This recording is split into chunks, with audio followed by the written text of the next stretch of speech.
Assalamualaikum warahmatullahi wabarakatuh. Halo teman-teman semua, nama saya Raisya Putri Darana dari program studi pendidikan sosiologi kelas A dengan NIM 14056240033. Nah, pada hari ini saya akan membahas mengenai fenomena tentang kenapa sih anak muda itu bisa rela habisin uangnya cuma untuk nongkrong berjam-jam. Oke, jadi seperti yang teman-teman mungkin juga udah familiar dengan perasaan ini atau fenomena ini. Kalau teman-teman lihat, mungkin teman-teman sendiri yang udah ngerasain gimana sih rasanya nongkrong berjam-jam untuk ngerjain tugas atau sekedar hangout sama teman, itu tuh rasanya kayak gimana gitu. Jadi kita ngelihat dari eksperimen sendiri gitu. Kenapa sih sebenarnya anak muda itu suka banget untuk nongkrong atau cari-cari coffee shop yang lucu atau lagi viral di TikTok gitu?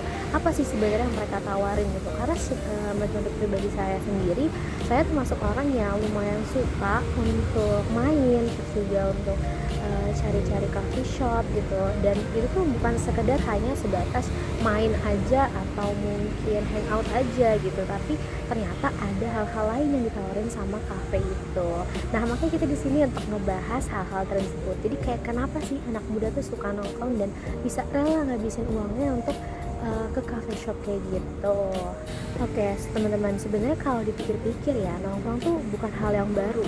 Jadi karena dari dulu tuh anak muda emang senangnya tuh untuk ngumpul, terus juga ngobrol, bercanda, ngabisin waktu bareng sama teman-teman sepantarannya gitu. Karena pada dasarnya emang manusia kan adalah makhluk sosial ya, yang mana mereka akan suka berinteraksi, terutama buat anak-anak muda. Dan pemuda ini tuh merupakan kelompok yang sangat dekat dengan kebutuhan untuk berinteraksi sosial. Nah, berinteraksi sosial ini tujuannya untuk mencari relasi dan juga bisa membuat pemuda itu merasa menjadi bagian dari sebuah lingkungan sosial tersebut.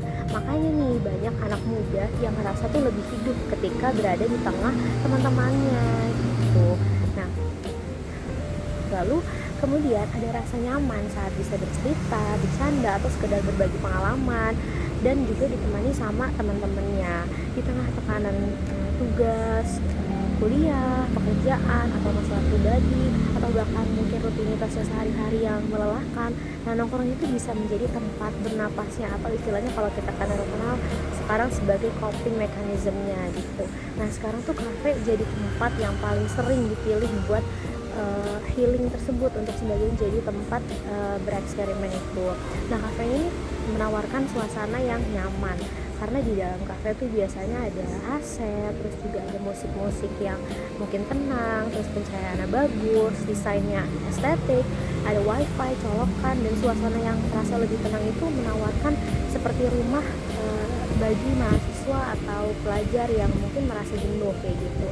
Nah, banyak anak muda nih yang merasa cenderung lebih fokus belajar di kafe, terus juga lebih nyaman ngobrol di kafe, bahkan lebih mudah merasa tenang gitu ketika duduk di kafe, mungkin hanya sekedar mendengarkan musik, terus juga ngopi atau melihat suasana sekitar gitu loh. Nah, bagi sebagian orang, kafe ini mungkin bisa menjadi semacam ruang pelarian sementara dari gimana sih hektiknya kehidupan sehari-hari. Nah, karena itu nongkrong di kafe itu sebenarnya nggak cuma soal beli makanan atau minuman aja. Nah, tapi juga kita tuh ngebeli experience-nya, ngebeli suasananya, ngebeli kenyamanannya gitu, dan juga kita bisa dapat banyak pengalaman sosial gitu yang kita dapetin kalau kita ada di kafe. Nah, fenomena ini tuh makin berkembang seiring meningkatnya budaya nongkrong di kalangan anak muda di perkotaan. Nah, kafe sekarang tuh sebenarnya bukan cuma sekedar tempat makan, tapi justru udah sebagai ruang sosial yang modern. Karena kafe itu bisa disebut sebagai tempat bertemu teman, terus juga mungkin tempat kerja kelompok, tempat healing, tempat mencari inspirasi, atau bahkan sekarang rapat juga meeting kantor di kafe gitu. Nah, itu bisa sebagai ruang untuk membangun koneksi sosial. Nah, dalam sosiologi fenomena itu bisa dikaitin sama konsep third place dari Ray Oldenburg.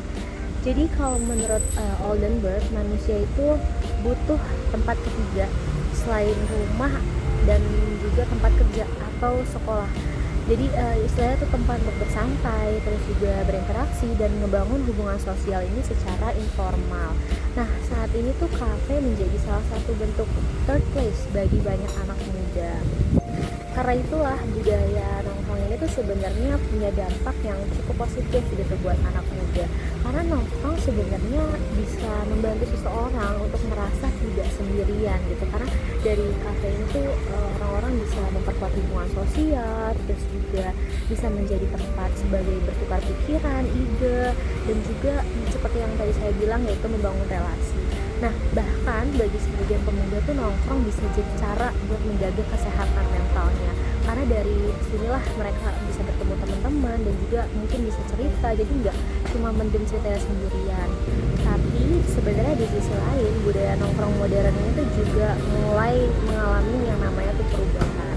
Kalau dulu nongkrong ini mungkin bisa identik dengan kesederhanaan, kayak mungkin sekarang nongkrong itu kan sekarang sering banget ya dilekatin sama gaya hidup tertentu kayak gitu.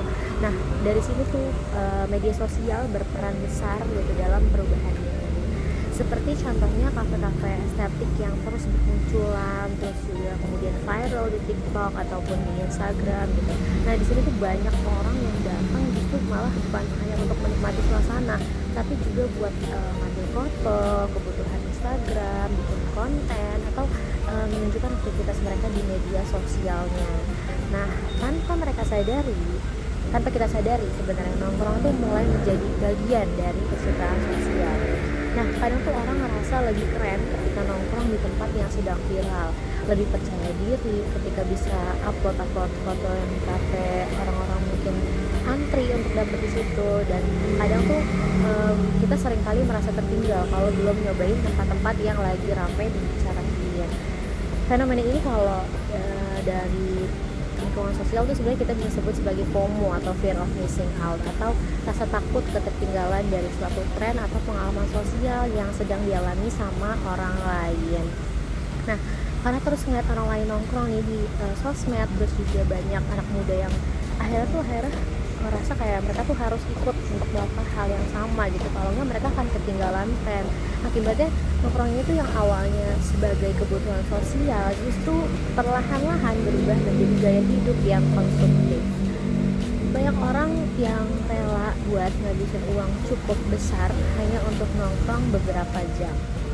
Nah, biasanya tuh ya sekali nongkrong mungkin terlihat biasa aja gitu, tapi ketika dilakukan terus menerus ternyata pengeluaran kecil itu bisa menjadi besar dan juga bisa memungkinkan adanya gaya hidup yang konsumtif.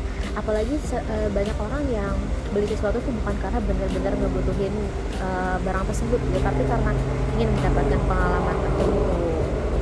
Nah, tapi sebenarnya yang jadi masalah tuh bukan budaya nongkrongnya, karena emang manusia, apalagi anak muda itu butuh banget interaksi sama banyak orang, terus juga butuh ruang sosial mungkin untuk menunjukkan kreativitasnya. Mungkin dari kafe dia bisa beristirahat sejenak dari tekanan-tekanan belajar akademiknya gitu. Terus di sini tuh yang menjadi masalah sebenarnya ketika esensi nongkrongnya itu berubah menjadi tuntutan sosial gitu. Jadi kalau ada orang yang mungkin biasanya nggak pernah ngopi gitu, itu dianggapnya tuh aneh gitu, nggak ngikutin tren tuh dianggapnya aneh gitu. Jadi ketika validasi sosial ini justru malah lebih penting dibanding kondisi finansial diri sendiri. Nah, ketika kebersamaan ini mulai diukur dari seberapa mahal tempat yang dikunjungi gitu, seberapa viral tempat tersebut gitu, padahal esensi nongkrong kan harusnya ada pada hubungan sosialnya, bukan pada harga kopinya, harga minuman, harga makanannya, bukan pada estetik tempatnya, dan bukan seberapa bagus sih foto-foto yang bisa diupload ke sosial media. Karena pada akhirnya yang dicari sama banyak anak muda tuh sebenarnya sederhana.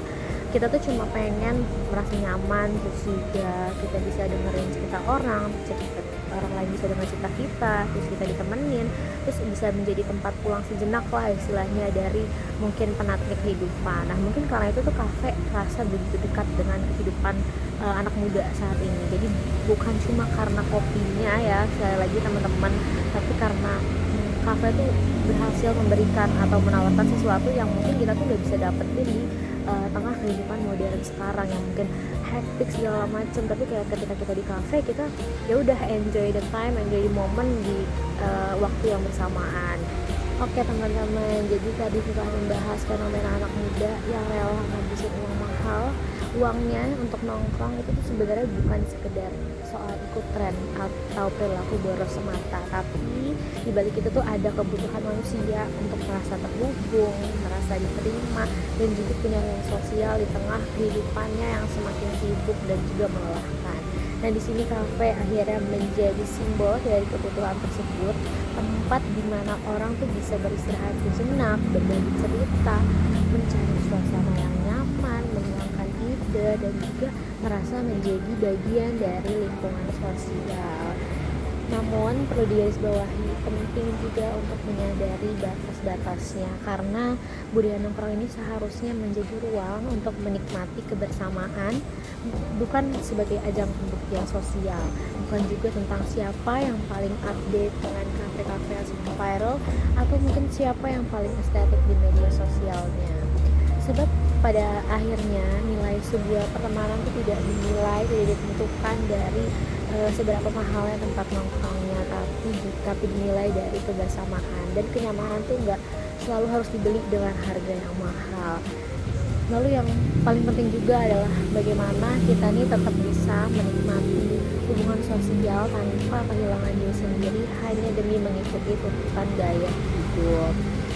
Karena manusia emang butuh tempat untuk terhubung, tapi kita juga perlu bijak dalam menentukan mana kebutuhan sosial dan mana sekedar tekanan sosial. Oke teman-teman, itu dia pembahasan kita pada hari ini. Kurang lebihnya mohon maaf, tolong dimaafkan apabila ada salah kata. Terima kasih sudah menonton. Assalamualaikum warahmatullahi wabarakatuh.